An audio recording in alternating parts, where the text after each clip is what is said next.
ವೀಕ್ಷಕರೆಲ್ಲರಿಗೂ ಸಾಪ್ತಾಹಿಕ ಭವಿಷ್ಯವಾಣಿ ವಿಶೇಷ ಕಾರ್ಯಕ್ರಮಕ್ಕೆ ಸ್ವಾಗತ.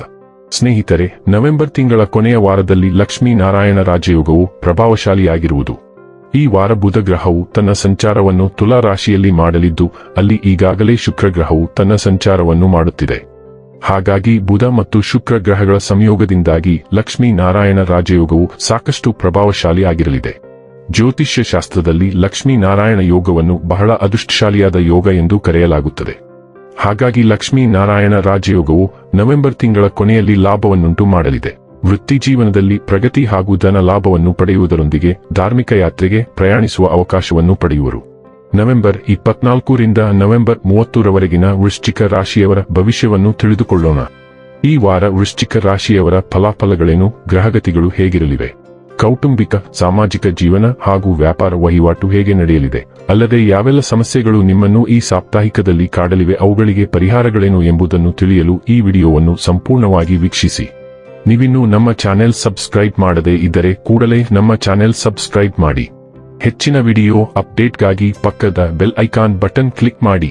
ಸ್ನೇಹಿತರೆ, ವಾರದ ಆರಂಭದಿಂದ ಅಂತ್ಯದವರೆಗೆ ಅನೇಕ ಗ್ರಹಗಳ ಸ್ಥಾನದಲ್ಲಿ ಬದಲಾವಣೆ ಕಂಡುಬರುತ್ತದೆ ಮತ್ತು ನಿಮ್ಮ ಆರೋಗ್ಯವು ಸಾಮಾನ್ಯಕ್ಕಿಂತ ಹೆಚ್ಚು ಬಲವಾಗಿರುವ ಸಮಯ ಇದು. ಈ ಸಮಯದಲ್ಲಿ ನಿಮ್ಮ ವಿವಿಧ ರೀತಿಯ ದೈಹಿಕ ಸಮಸ್ಯೆಗಳನ್ನು ತೊಡೆದುಹಾಕಲು ಸಹ ನಿಮಗೆ ಸಾಧ್ಯವಾಗುತ್ತದೆ. ಚಂದ್ರ ರಾಶಿಗೆ ಸಂಬಂಧಿಸಿದಂತೆ ಗುರು 9ನೇ ಮನೆಯಲ್ಲಿರುವುದರಿಂದ ನಿಮ್ಮ ಮನೆಗೆ ಸಂಬಂಧಿಸಿದ ಯಾವುದೇ ಹೂಡಿಕೆ ಮಾಡುವ ಬಗ್ಗೆ ನೀವು ಯೋಚಿಸುತ್ತಿದ್ದರೆ ಈ ವಾರವು ಸಾಮಾನ್ಯಕ್ಕಿಂತ ಉತ್ತಮವಾಗಿರುತ್ತದೆ ಎಂದು ನಿರೀಕ್ಷಿಸಲಾಗಿದೆ. ಏಕೆಂದರೆ ಈ ಹೂಡಿಕೆ ನಿಮಗೆ ಪ್ರಯೋಜನಕಾರಿಯಾಗುವುದಿಲ್ಲ, ಆದರೆ ನಿಮ್ಮ ಮನೆಯ ಯಾವುದೇ ಭಾಗದಿಂದ ಬಾಡಿಗೆ ಇತ್ಯಾದಿಗಳ ಮೂಲಕ ಹೆಚ್ಚುವರಿ ಹಣವನ್ನು ಪಡೆಯಲು ಸಹ ನಿಮಗೆ ಸಾಧ್ಯವಾಗುತ್ತದೆ. ಈ ವಾರ ನೀವು ಮನೆಯ ಶಾಪಿಂಗ್ ಮಾಡಲು ಹೊರಗೆ ಹೋಗುವಿರಿ, ಆದರೆ ಅನಿವಾರ್ಯವಲ್ಲದ ವಿಷಯಗಳಿಗೆ ಹೆಚ್ಚು ಖರ್ಚು ಮಾಡುವ ಮೂಲಕ ನಿಮಗಾಗಿ ಅನೇಕ ಆರ್ಥಿಕ ಸಮಸ್ಯೆಗಳನ್ನು ಸೃಷ್ಟಿಸಬಹುದು. ಇದು ಕುಟುಂಬದಲ್ಲಿ ನಿಮ್ಮ ಗೌರವ ಮತ್ತು ಪ್ರತಿಬಿಂಬದ ಮೇಲೆ ಪರಿಣಾಮ ಬೀರುತ್ತದೆ.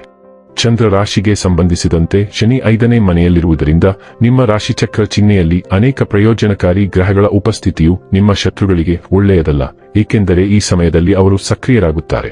ಆದರೆ ಪ್ರತಿ ಹಂತದಲ್ಲೂ ಅವರನ್ನು ಸೋಲಿಸುವ ಮೂಲಕ ನೀವು ಅವರನ್ನು ನಿಮ್ಮ ಸ್ನೇಹಿತರನ್ನಾಗಿ ಮಾಡಲು ಸಾಧ್ಯವಾಗುತ್ತದೆ. ಕವಿ, ಕಾನೂನು ಮತ್ತು ವೈದ್ಯಕೀಯ ಕ್ಷೇತ್ರದಲ್ಲಿ ಅಧ್ಯಯನ ಮಾಡುವ ಶಿಕ್ಷಕರಿಗೆ ಈ ಬಾರಿ ಸಾಮಾನ್ಯಕ್ಕಿಂತ ಉತ್ತಮವಾಗಿರುತ್ತದೆ, ಏಕೆಂದರೆ ಈ ವಾರ ನೀವು ಯಾವುದೇ ನಿಕಟ ವ್ಯಕ್ತಿಯ ಮೂಲಕ ನಿಮ್ಮ ಅಪೇಕ್ಷಿತ ವಿದೇಶಿ ಸಮವಸ್ತ್ರದಲ್ಲಿ ಪ್ರವೇಶ ಪಡೆಯುವ ಶುಭ ಸುದ್ದಿಯನ್ನು ಪಡೆಯಲು ಸಾಧ್ಯವಾಗುತ್ತದೆ.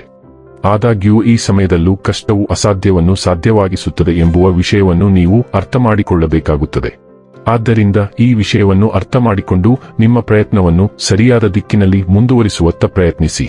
ಬುಧನು 29ನೇ ತಾರೀಕಿನಂದು ನೇರವಾಗಿ ತಿರುಗುತ್ತಾನೆ, ಆದ್ದರಿಂದ ಅಲ್ಲಿಯವರೆಗೆ ನಿಮಗೆ ತಾಂತ್ರಿಕ ಸಮಸ್ಯೆಗಳು ಮತ್ತು ಸಂವಹನ ಸಮಸ್ಯೆಗಳು ಇರುತ್ತವೆ.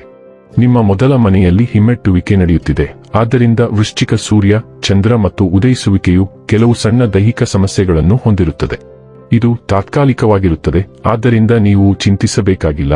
ನೀವು ಹಿಂದಿನ ಜನರನ್ನು ಭೇಟಿಯಾಗಬಹುದು, ಹಳೆಯ ಸ್ನೇಹಿತರು ನಿಮ್ಮೊಂದಿಗೆ ಮತ್ತೆ ಸಂಪರ್ಕ ಸಾಧಿಸಲು ಪ್ರಯತ್ನಿಸುತ್ತಾರೆ ಅಥವಾ ನೀವು ಅವರನ್ನು ಭೇಟಿ ಮಾಡಲು ಪ್ರಯತ್ನಿಸುತ್ತೀರಿ. ಹಳೆಯ ದೈಹಿಕ ಸಮಸ್ಯೆಗಳು ಸಹ ಹಿಂತಿರುಗಬಹುದು, ಆದರೆ ಬುಧ ನೇರವಾಗಿ ಹೋದ ನಂತರ ಅವು ಮಾಯವಾಗುತ್ತವೆ. ಈ ಸಮಯದಲ್ಲಿ ನೀವು ನಿಮ್ಮ ಹಿಂದಿನ ನಿರ್ಧಾರಗಳ ಬಗ್ಗೆ ಹೆಚ್ಚು ಯೋಚಿಸಬಹುದು ಮತ್ತು ಪುನರ್ವಿಮರ್ಶಿಸಬಹುದು. ತಪ್ಪು ತಿಳುವಳಿಕೆಗಳ ಸಾಧ್ಯತೆಗಳಿವೆ, ಆದ್ದರಿಂದ ನೀವು ಮಾತನಾಡುವ ಮೊದಲು 2 ಬಾರಿ ಯೋಚಿಸಿ. ಶುಕ್ರನು ನಿಮ್ಮ ರಾಶಿಯ ಮೂಲಕವೂ ಚಲಿಸುತ್ತಿದ್ದಾನೆ, ಆದ್ದರಿಂದ ವೃಶ್ಚಿಕ ಸೂರ್ಯ, ಚಂದ್ರ ಮತ್ತು ಉದಯಿಸುವಿಕೆಯು ನಿಮ್ಮ ನೋಟವನ್ನು ಪರಿಷ್ಕರಿಸಲು ಪ್ರಯತ್ನಿಸುತ್ತದೆ. ನೀವು ಪ್ರಯತ್ನಿಸದೆ ಯುವಕರಾಗಿ ಮತ್ತು ಆಕರ್ಷಕವಾಗಿ ಕಾಣುವಿರಿ. ಬುಧ ಹಿಮ್ಮೆಟ್ಟುವಿಕೆಯ ಹೊರತಾಗಿಯೂ ಶುಕ್ರ ಸಂಚಾರದಿಂದಾಗಿ ನೀವು ವಿಶೇಷ ವ್ಯಕ್ತಿಯನ್ನು ಹುಡುಕಲು ಪ್ರಯತ್ನಿಸುತ್ತೀರಿ. ನಿಮ್ಮ ಸೌಂದರ್ಯವನ್ನು ಸುಧಾರಿಸಲು ನೀವು ಹೊಸ ಉಡುಗೆ ಮತ್ತು ಇತರ ಪರಿಕರಗಳನ್ನು ಖರೀದಿಸುತ್ತೀರಿ. ಕೆಲವು ಸಾಮಾಜಿಕ ಕೂಟಗಳು ಇರುತ್ತವೆ ಮತ್ತು ನೀವು ಗಮನದ ಕೇಂದ್ರಬಿಂದುವಾಗಿರುತ್ತೀರಿ. ಕ್ಲೈಂಟ್ಗಳ ಸಂವಹನಕ್ಕೂ ಇದು ಒಳ್ಳೆಯ ಸಮಯ, ಆದರೆ ಬುಧ ಗ್ರಹದ ಹಿಮ್ಮುಖ ಚಲನೆಯು ಕೆಲವು ಅಡೆತಡೆಗಳನ್ನು ತರಬಹುದು, ಆದ್ದರಿಂದ ನಿಮ್ಮ ದಾಖಲೆಗಳನ್ನು ಪರಿಶೀಲಿಸಿ. ಸೂರ್ಯ ಮತ್ತು ಮಂಗಳ 2ನೇ ಮನೆಯ ಮೂಲಕ ಚಲಿಸುತ್ತಿದ್ದಾರೆ, ಆದ್ದರಿಂದ ನಿಮ್ಮ ಹಣಕಾಸಿನ ವಿಷಯಗಳು ಬಹಳ ಮುಖ್ಯವಾಗುತ್ತವೆ. 2 ಅಗ್ನಿ ಗ್ರಹಗಳು ಮತ್ತು ನೈಸರ್ಗಿಕ ದೋಷಪೂರಿತ ಗ್ರಹಗಳು, ಆದ್ದರಿಂದ ಅವು ಹಣದ 2ನೇ ಮನೆಯ ಮೂಲಕ ಸಾಗುವುದು ಒಳ್ಳೆಯದಲ್ಲ. ಸ್ವಾಭಾವಿಕವಾಗಿ ನಿಮಗೆ ಬಹಳಷ್ಟು ಖರ್ಚುಗಳಿರುತ್ತವೆ, ಆದರೆ ಹಣ ಗಳಿಸಲು ಕೆಲವು ಅವಕಾಶಗಳು ಇರುತ್ತವೆ. ನಿಮ್ಮ ಮಾತು ಆಕ್ರಮಣಕಾರಿಯಾಗುತ್ತದೆ ಮತ್ತು ವಾದಗಳಿಗೆ ಅವಕಾಶಗಳಿವೆ ಮತ್ತು ನೀವು ಅದನ್ನು ತಪ್ಪಿಸಬೇಕು.